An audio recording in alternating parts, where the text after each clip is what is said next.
Di dunia hewan, ada satu perjalanan yang dianggap sebagai salah satu migrasi paling luar biasa yang pernah terjadi di alam. Seekor ikan yang lahir di sungai kecil harus mengarungi lautan luas selama bertahun-tahun, lalu kembali ke tempat kelahirannya tanpa peta dan tanpa kompas. Dalam perjalanan itu, arus deras, air terjun yang menjulang, serta predator seperti beruang dan elang menjadi rintangan yang harus dihadapi. Banyak yang gugur sebelum mencapai tujuan, namun bagi ikan salmon, perjalanan berbahaya ini bukan sekedar soal bertahan hidup, melainkan sebuah pengorbanan demi melahirkan generasi baru. Jauh di hulu sungai yang airnya jernih dan mengalir dingin, kehidupan seekor salmon dimulai. Di dasar sungai yang dipenuhi kerikil, induk salmon betina menggali sebuah cekungan menggunakan kibasan ekornya. Tempat sederhana ini akan menjadi awal bagi ribuan kehidupan baru.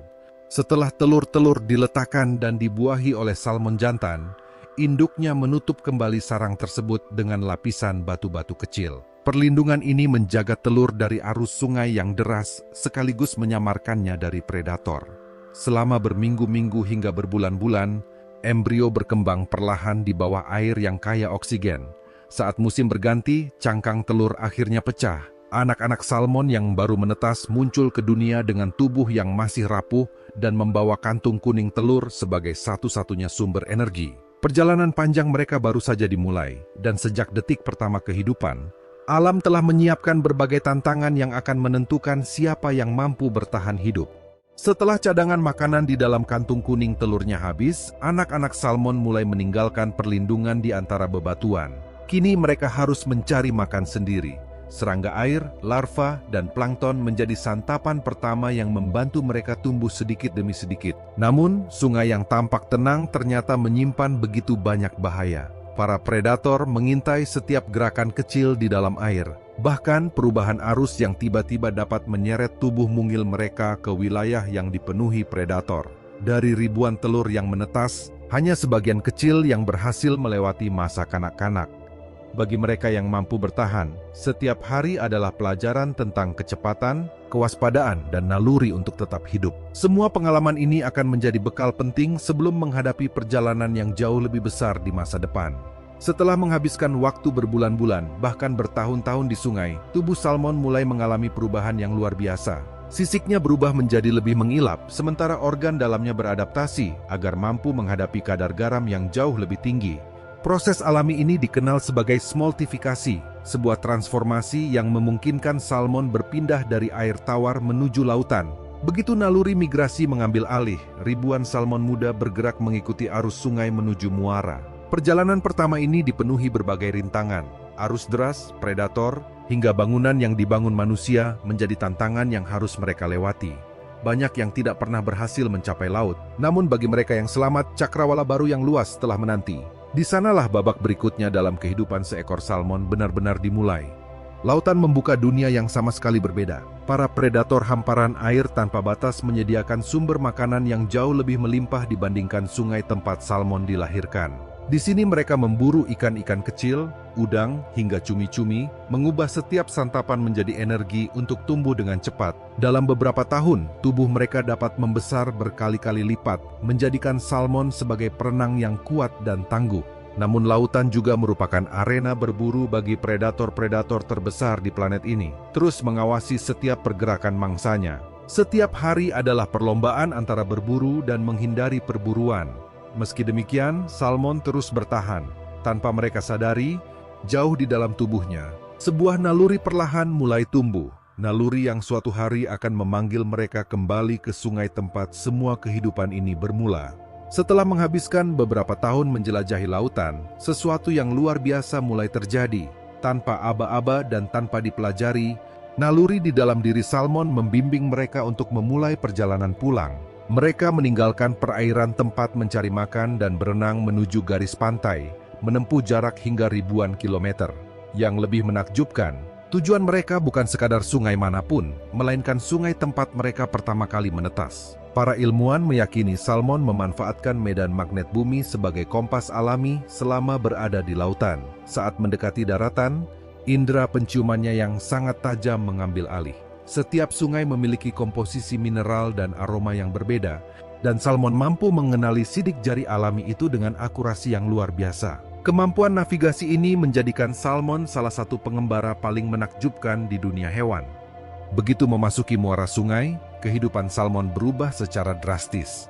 Mereka berhenti mencari makan, meskipun perjalanan yang menanti masih sangat panjang. Kini, seluruh energi yang dibutuhkan hanya berasal dari cadangan lemak yang telah dikumpulkan selama bertahun-tahun di lautan. Perlahan, tubuh mereka mulai mengalami perubahan. Warna sisik menjadi lebih gelap dan mencolok, sementara pada beberapa spesies, rahang jantan melengkung membentuk kait yang khas. Semua perubahan ini merupakan bagian dari proses alami untuk berkembang biak.